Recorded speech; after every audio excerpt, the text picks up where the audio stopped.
चलिए दोस्तों, तो आज हम सभी हमारे आसपास के पदार्थ लेक्चर नंबर 3 को कंटिन्यू करते हैं। सबसे पहले हम लोग लास्ट क्लास में क्या पढ़े थे उसको एक बार रिवाइज करते हैं। तो हम लोग लास्ट क्लास में पढ़े थे कि पदार्थ की कितनी अवस्थाएं होती भाई? 3 अवस्था। कौन कौन? ठोस, द्रव, गैस। ठोस, द्रव, गैस क्या होता है? ठोस क्या होता है? जिसका आकार, आकृति और आयतन तीनों क्या होता है? निश्चित। उसे हम सब क्या कह रहे थे? ठोस कह रहे थे। द्रव किसे कहते हैं? जिसका आकार निश्चित नहीं होता है परंतु आयतन निश्चित होता है, उसे हम सब क्या कहते हैं? द्रव। गैस किसे कहते हैं? जिसका ना तो आकार निश्चित होता है, ना तो ही उसका आकृति और ना ही उसका आयतन। अब तीनों के आधार, तीनों में हम लोग ठोस, द्रव, गैस, तीनों में हम लोग क्या पढ़े थे? अंतर को भी हम लोग जाने थे। आकार के आधार पर, आयतन के आधार पर आकर्षण बल सबसे अधिक किसमें होता है? ठोस में होता है। सबसे कम रिक्त स्थान किसमें होता है? ठोस में होता है। अणुओं की गतिज ऊर्जा सबसे अधिक किसमें होती है? गैस में होती है। सबसे कम गतिज ऊर्जा किसमें होती है? ठोस में होती है। सबसे अधिक संप्रियता किसमें होती है? गैस में होती है। सबसे कम संप्रियता किसमें होती है? तो ठोस में हमारा होता है। ठीक है, उसी प्रकार से अब हम लोग पढ़ेंगे कि पदार्थ की अवस्था में परिवर्तन। क्योंकि पदार्थ की कितने अवस्था होते हैं? हाँ, 3 अवस्था। कौन कौन भाई? Solid, liquid and gas. But अब ये सवाल उठता है, सवाल क्या उठता है, क्या ये तीनों जो है इंटर कन्वर्जन हो सकते हैं? चेंज हो सकते हैं? इनके मतलब आने के स्टेट में चेंज हमको देखने को मिल सकता है क्या? क्या सॉलिड से लिक्विड हो सकता है? मतलब ठोस अवस्था से क्या कोई वस्तु द्रव अवस्था में परिवर्तित हो सकती है? अथवा क्या द्रव अवस्था से कोई वस्तु गैस अवस्था में परिवर्तित हो सकती है? या तो जरा सा सोचिए, यदि कोई गैस है तो क्या उसे हम द्रव अवस्था में परिवर्तित कर सकते हैं? या तो यदि कोई गैस है तो उसे हम ठोस अवस्था में परिवर्तित कर सकते हैं? मतलब कैसे पदार्थ की अवस्थाएं एक अवस्था से दूसरी अवस्था में परिवर्तन होती है, इस चीज को हम लोग जानेंगे। ठीक है, तो देखिए जाहिर सी बात है, अगर सपोज करिए, यहाँ पर एग्जांपल से शुरू करते हैं कि बर्फ है, तो बर्फ को आपको किस में बदलना है? पानी में बदलना है। क्या प्रयोग करिएगा? अगर बर्फ को किस में बदलना रहेगा? पानी में। तो उसके लिए आप क्या दिमाग लगाइएगा? हाँ, क्या दिमाग करेंगे हम? उसे क्या कर देंगे भाई? बर्फ को गर्म करेंगे तो क्या बन जाएगा? हमारा पानी में परिवर्तित हो जाएगा। यानी कि बर्फ आपका कौन सा अवस्था में था? ठोस अवस्था में। पानी कौन सा अवस्था में था? द्रव अवस्था में। तो ठोस अवस्था से द्रव अवस्था में बदलने के लिए क्या किए? यहाँ पर गर्म किए, यानी कि उसे क्या प्रदान किए? उष्मा प्रदान किए। तो ये चेंज हुआ ना, ठोस अवस्था से किस अवस्था में परिवर्तित हुआ? द्रव अवस्था में परिवर्तित हुआ। कब हुआ? जब इसे क्या दिए हम सब? उष्मा दिए। उष्मा दिए यानी कि इसके टेम्परेचर को क्या किए? बढ़ाए। तो ये जो पूरा प्रोसेस हुआ, इस पूरे प्रोसेस को हम लोग क्या कहते हैं? संगलन। नाम में से पता चल रहा भाई, संगलन। गलेगा तो गलेगा, क्या चीज गलेगा? ठोस ना गलेगा। तो इसे हम लोग क्या कहेंगे? संगलन कहेंगे। यहाँ पर बताइए, क्या पदार्थ की अवस्था में परिवर्तन हो रहा है? बिल्कुल हो रहा है। ठोस अवस्था से द्रव अवस्था में बदलने के लिए हमें क्या करना पड़ा? टेम्परेचर को बढ़ाना पड़ा, तापमान ज्यादा करना पड़ा, है ना। लेकिन अब यही काम अगर मान लेते हैं हमें इस पानी को किस में बदलना रहेगा? बर्फ में बदलना रहेगा। तो कैसे करेंगे? तापमान को बढ़ाएंगे कि गर्म करेंगे? जरा सा सोचिए कि अगर पानी को बर्फ में बदलना है तो क्या कीजिएगा? उसको और गर्म कीजिएगा पानी को, कि और ठंडा कीजिएगा? बर्फ में बदलने के लिए क्या करेंगे? हाँ, पानी को क्या करेंगे हम सब? ठंडा करेंगे। पानी को क्या करेंगे? ठंडा। तो जो ही पानी के टेम्परेचर को कम करेंगे, टेम्परेचर कम यानी कि क्या कर रहे हैं? उसे ठंडा कर रहे हैं। तो ठंडा करेंगे तो किसमें बदल गया? ये बर्फ में, यानी कि द्रव से ठोस। तो यहां पर हम लोग क्या सीख रहे हैं पता है? कि पदार्थ की अवस्थाएं बदली जा सकती है। ठोस को द्रव में बदला जा सकता है, द्रव को ठोस में बदला जा सकता है। बट कैसे? सारा खेल टेम्परेचर का है और एक प्रेशर का भी होता है ना, तो उसको हम लोग थोड़ी देर में समझेंगे। तो टेम्परेचर और प्रेशर का होता है। यानी कि यदि हम लोग टेम्परेचर को इंक्रीज करेंगे, एनहांस करेंगे, बढ़ाएंगे टेम्परेचर, तो जैसे ही टेम्परेचर को हमसे बढ़ाएंगे ना, तो ठोस अवस्था से क्या होगा? द्रव अवस्था में बदलेगा। लेकिन यदि टेम्परेचर को कम किया जाए, टेम्परेचर, तापमान को अगर घटाया जाए, तो ये द्रव अवस्था किसमें परिवर्तित हो जाएगा? ठोस अवस्था में परिवर्तित हो जाएगा।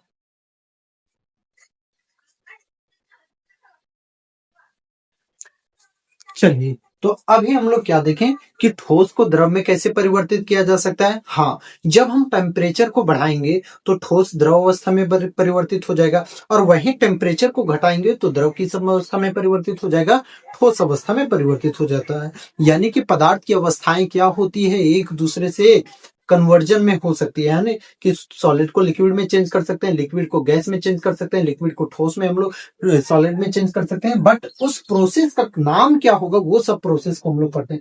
जैसे कि यहाँ पर देखिए ये ठोस है, तो इस ठोस को हम सब क्या करेंगे, यहाँ पर गर्म करेंगे, ठीक है। तो ठोस को जैसे ही गर्म करेंगे तो वो ठोस किसमें परिवर्तित हो जाएगा, द्रव अवस्था में परिवर्तित हो जाएगा। तो इस प्रक्रिया को हम सब क्या नाम देते हैं, संगलन कहते हैं। क्या नाम देते हैं इसे हम सब, संगलन कहते हैं। संगलन क्या होता है भाई, पदार्थ की ठोस अवस्था से द्रव अवस्था में बदलने की प्रक्रिया को क्या कहते हैं, संगलन कहते हैं। मतलब यहाँ पर हम लोग संगलन का डेफिनेशन लिख सकते हैं, संगलन, इसका डेफिनेशन क्या हो जाएगा, अंग्रेजी में इसे हम सब क्या कहते हैं, फ्यूजन। तो इसको अगर हम लोग को डिफाइन करना रहेगा तो क्या लिखेंगे, पदार्थ की कौन सी अवस्था, ठोस अवस्था। कहां से जा रही है, ठोस, तीर का चिन्ह देखिए कहां पर जाकर के रुक रही है, द्रव में। पदार्थ की ठोस अवस्था से द्रव अवस्था में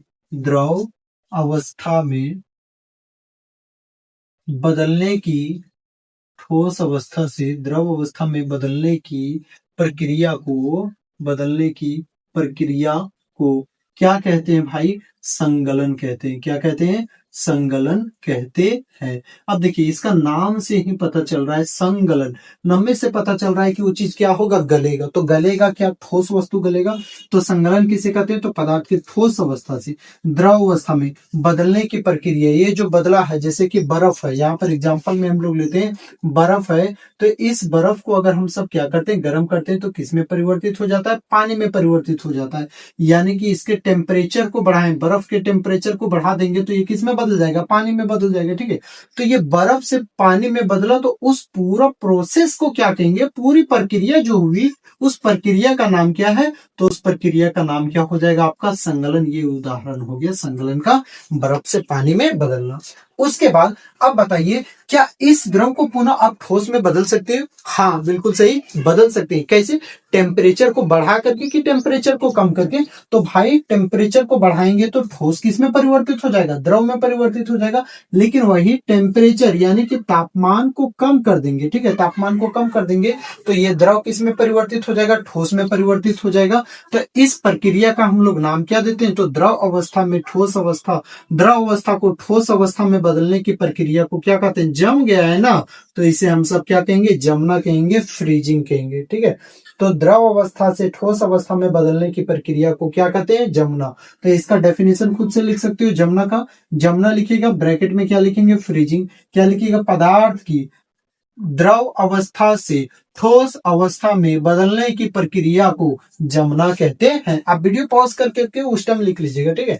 अब यही द्रव को अगर हम देखिए, ठोस था तो इस ठोस को अगर हम लोग को द्रव में बदलना है तो क्या करेंगे, टेम्परेचर बढ़ाना होगा द्रव में, यानी कि पानी में बदल जाएगा, ठीक है। लेकिन यही पानी को और गर्म करते रहेंगे, और गर्म करते रहेंगे, बहुत ज्यादा तापमान पर गर्म करते रहेंगे, तो क्या ये द्रव क्या गैस में बदल जाएगा कि नहीं, बिल्कुल सर गैस में बदल जाएगा। तो ये जो प्रक्रिया होगी वह प्रक्रिया का नाम हम सब क्या देते हैं, वाष्पीकरण। क्या है उस प्रक्रिया का नाम, वाष्पीकरण है, ठीक है। मतलब द्रव अवस्था से गैस अवस्था में बदलने की प्रक्रिया क्या कहलाती है, वाष्पीकरण। वाष्पीकरण का उदाहरण क्या हो जाएगा, जैसे कि जल का वाष्प में बदलना। पानी है तो पानी को गर्म करते जाएंगे, गर्म करते जाएंगे, गर्म करते जाएंगे, तो गर्म होने के बाद पानी किस में बदल जाएगा, वाष्प में, यानी कि भाप में बदल जाएगा, ठीक है, गैस अवस्था में बदल जाएगी। तो द्रव अवस्था का गैस अवस्था में बदलना क्या कहलाता है, वाष्पीकरण, ठीक है। लेकिन वही गैस को अगर हम लोग जैसे कि खाना वाना बनाते होंगे तो देखे होंगे कि वहां से पानी, जब हम लोग का खाना तैयार होने लगता है ना, तो उसके बाद फिर पानी में जो भी पानी गर्म होता है तो पानी का भाप निकलने लगता है। अब उस बर्तन के ऊपर में एक बड़ा सा बर्तन एक हम लोग तलिए जैसा रख देते हैं, तो उसके ऊपर में देखिएगा छोटा छोटा सा पानी का बूंद जमा हो जाता है बर्तन की दीवार पर, ठीक है। वो कैसे जमा हो रहा है, क्योंकि वो गैस जो है ना संघनित हो गया। तो गैस संघनित होने के बाद किस में परिवर्तित हो जाता है, द्रव में।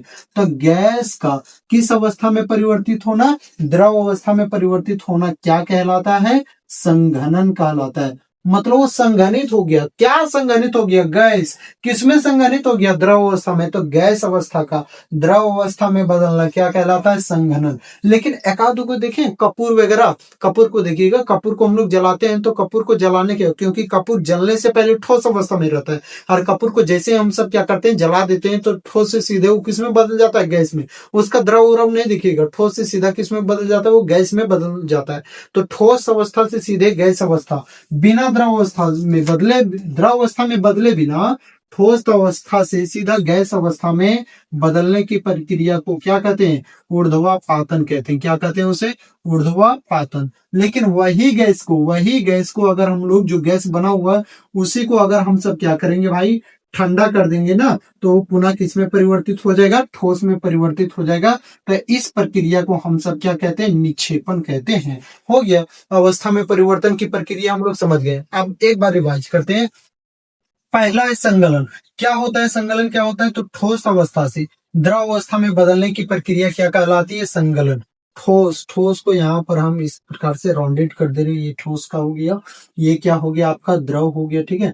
और ये आपका क्या हो गया? यहाँ पर गैस देख सकते हैं, ठीक है। तो यहाँ पर हम लोग क्या देखेंगे कि ठोस अवस्था से द्रव अवस्था में बदलने की प्रक्रिया क्या कहलाएगी? संगलन कहलाती है। इसका उदाहरण क्या हो जाएगा? बर्फ का किस में परिवर्तित होना? पानी में परिवर्तित होना। कब परिवर्तित होगा? जब यहाँ के तापमान को बढ़ाएंगे तब। भाई तापमान बढ़ाने से क्या होगा? तापमान बढ़ाने से ये होगा ना कि बर्फ के अणुओं के बीच जो आकर्षण बल था, वो अणुओं के बीच आकर्षण बल क्या हो जाएगा? टूट जाएगा। आकर्षण बल टूटने से बर्फ किस में परिवर्तित हो जाएगा? पानी में परिवर्तित हो जाएगा, ठीक है।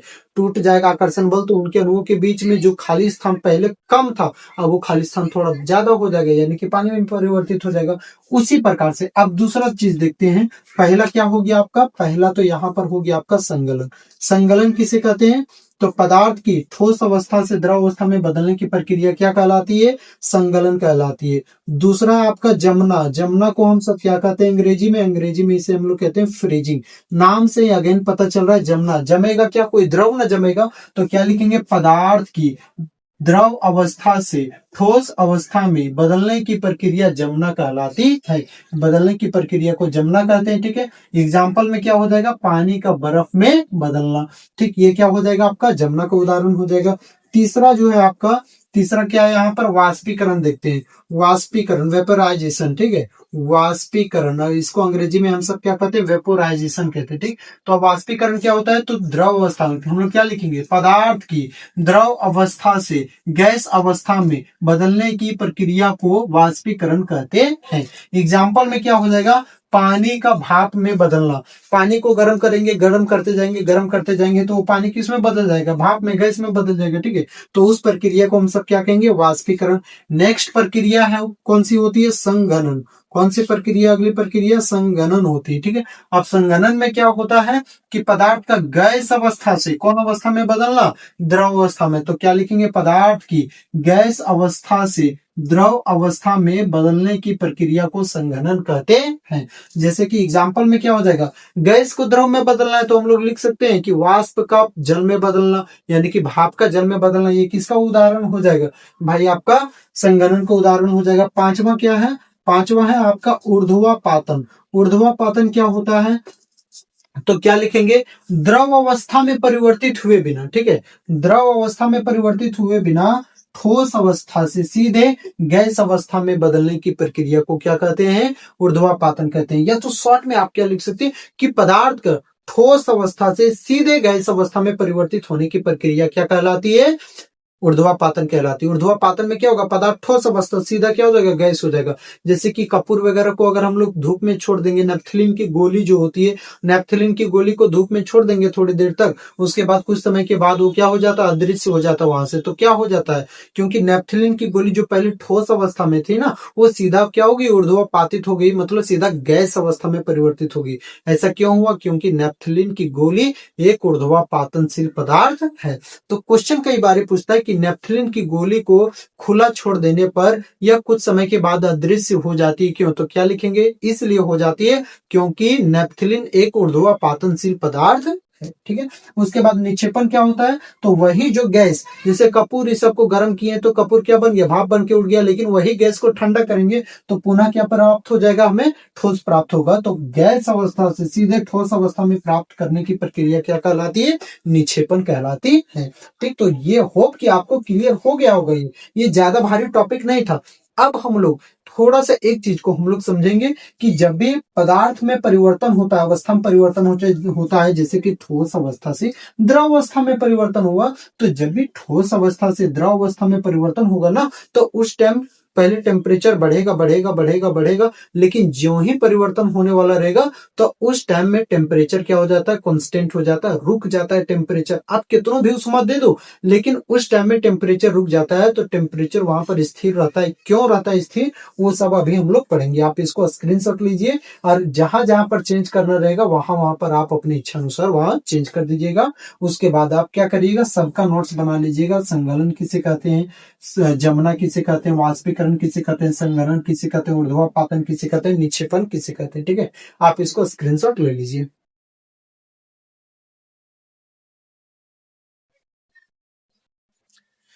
चलिए, तो अभी मैं एनसीईआरटी बुक से एक क्वेश्चन को उठाया हुआ हूँ, जो कि अभी हम बताएं, और वही सेम क्वेश्चन उसी प्रकार से दिया गया है। यहाँ पर बोल रहा है ए बी सी डी तथा ई का नाम लिखें। नाम लिखना आपको। यहाँ पर देख सकते हैं कि पदार्थ की तीन अवस्था दी गई है, ठोस, द्रव, गैस। तीनों में प्रक्रिया का नाम लिखना। जैसे कि ठोस अवस्था से देख सकते हैं, ये तीर का साइन देख सकते हैं, एरो का साइन। ठोस अवस्था से कौन सी अवस्था में जा रही है, द्रव अवस्था में, तो इसका ये का नाम क्या होगा, तो ठोस अवस्था से द्रव अवस्था में बदलने की प्रक्रिया क्या कहलाती है, हाँ बिल्कुल सही। ये नंबर में क्या हो जाएगा, ठोस अवस्था से द्रव अवस्था में बदलने की प्रक्रिया संगलन कहलाती है। अब बी नंबर में हम लोग देखते हैं, तो बी नंबर में क्या सवाल है, बी नंबर वाला तीर का चिन्ह देखिए। द्रव से निकल रहा है, कहां पर जाकर के गिर रहा है, गैस के मुंह में जाकर के गिर रहा है, तो द्रव से गैस, तो द्रव से गैस अवस्था में बदलने की प्रक्रिया क्या कहलाती है, हाँ उसको और गर्म करते जाओ, यानी कि वाष्पीकरण, वाष्पन हो गई है ना, वाष्पीकरण कहलाती है। उसके बाद एक और, उसके बाद फिर क्या है, सी नंबर। सी नंबर में फिर क्या है कि द्रव से निकल रहा है, कहां पर जाकर के पका रहा है, ठोस में, तो द्रव से ठोस अवस्था में बदलने की प्रक्रिया क्या कहलाएगी, जमना, जम जाएगी ना, तो द्रव से ठोस में बदलने की प्रक्रिया जमना। डी नंबर है, तो डी नंबर में क्या होगा आपका, डी नंबर है ना, डी नंबर। तो डी नंबर में क्या, गैस से द्रव अवस्था में, तो गैस से द्रव अवस्था में बदलने की प्रक्रिया को हम लोग क्या कहते हैं, संघनन कहते हैं। क्या कहते हैं, संघनन, मतलब वो संघनित हो जाती है। गैस को संघनित करना क्या कहलाएगी, संघनन कहलाएगी ना। और उसके बाद लास्ट ई नंबर में क्या, ठोस से सीधा कौन सा अवस्था, गैस अवस्था। ठोस अवस्था से सीधे गैस अवस्था में बदलने की प्रक्रिया क्या कहलाती है, ऊर्ध्वापातन कहलाती है। बस यही सब लिखना था आपको, और कुछ नहीं लिखना है। इसका एग्जाम्पल क्या होता है संगलन का, बर्फ का पानी में बदलना, वाष्पीकरण का पानी का भाप में बदलना, ठीक है, जमना का पानी का बर्फ में बदलना, संघनन का क्या हो जाएगा, वाष्प का जल में बदलना, ठीक। उसके बाद ऊर्ध्वापातन का क्या हो जाएगा, नेफ्थलीन की गोली का अदृश्य हो जाना अथवा कपूर का जलना। ये सब क्या है, आपका ऊर्ध्वापातन का उदाहरण है, ठीक है। तो होप आपको ये वाला लेक्चर अच्छा से समझ में आ गया होगा। नेक्स्ट लेक्चर में हम लोग पढ़ेंगे गलनांक किसे कहते हैं, क्वथनांक किसे कहते हैं। उसके बाद फिर कभी भी पदार्थ की अवस्था में परिवर्तन होता है तो उस दौरान तापमान आपका स्थिर क्यों रहता है, तो वो सब चीजों को हम लोग नेक्स्ट क्लास में, नेक्स्ट लेक्चर में हम लोग कवर अप करेंगे। तब तक इस लेक्चर में हम लोग आज के लिए इतना ही पढ़ेंगे, ठीक है।